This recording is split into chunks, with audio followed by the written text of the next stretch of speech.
à la rubrique présentation de projet de loi. Monsieur le leader du gouvernement. Bonjour, Madame la Présidente. Je vous demande d'appeler l'article A du feuilleton, s'il vous plaît. À l'article A du feuilleton, Monsieur le ministre responsable des services sociaux présente le projet de loi numéro 103, loi visant principalement à réglementer les sites de consommation supervisés afin de favoriser une cohabitation harmonieuse avec la communauté. Monsieur le ministre. Merci, Madame la Présidente. Ce projet de loi propose d'interdire l'offre de services de consommation supervisée dans un local situé hors d'une installation maintenue par Santé Québec, à moins que ce local ne fasse l'objet d'une autorisation du ministre de la Santé. Il détermine les règles encadrant le processus d'obtention d'une telle autorisation. Le projet de loi prévoit que la demande d'autorisation est d'abord transmise à Santé Québec, qui en fait une première analyse avant de la transmettre au ministre.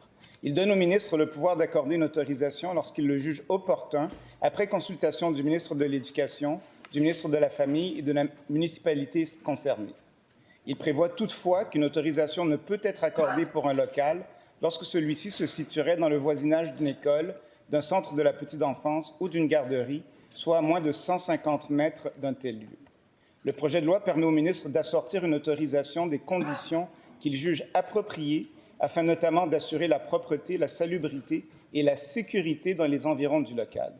Il fixe la durée d'une autorisation à 4 ans et prévoit les règles qui sont applicables à sa révocation et à son renouvellement. Il détermine de plus les obligations auxquelles sont tenus les titulaires d'une autorisation, ainsi que les sanctions administratives pécuniaires et pénales applicables. Le projet de loi interdit la délivrance d'un permis de centre de la petite enfance ou de garderie ou l'établissement d'une école lorsqu'un local où sont offerts des services de consommation supervisée se situerait dans son voisinage.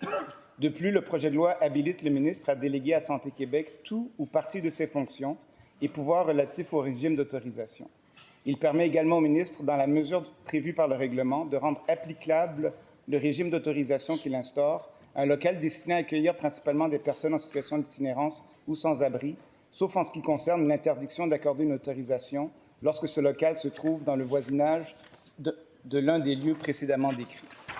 Enfin, le projet de loi répute titulaire d'une autorisation pour une durée de 4 ans la personne qui, à la date de la sanction de la loi, offre des services de consommation supervisée. Merci, Madame la Présidente.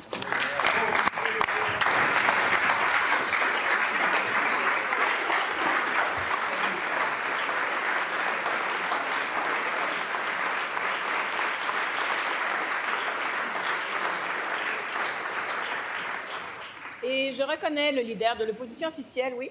Madame la Présidente, nous saluons qu'encore une fois, le gouvernement se soit inspiré d'une de nos propositions, en l'occurrence celle de ma collègue la députée de Saint-Laurent qui avait déposé le projet de loi 892 il y a quelques mois. Alors, nous souhaitons la tenue de consultations particulières en lien avec ce projet de loi. Merci, Madame la Présidente. Merci. Je vous rappelle qu'il ne s'agit pas d'une période de débat. Est-ce que l'Assemblée accepte d'être saisie de ce projet de loi adopté?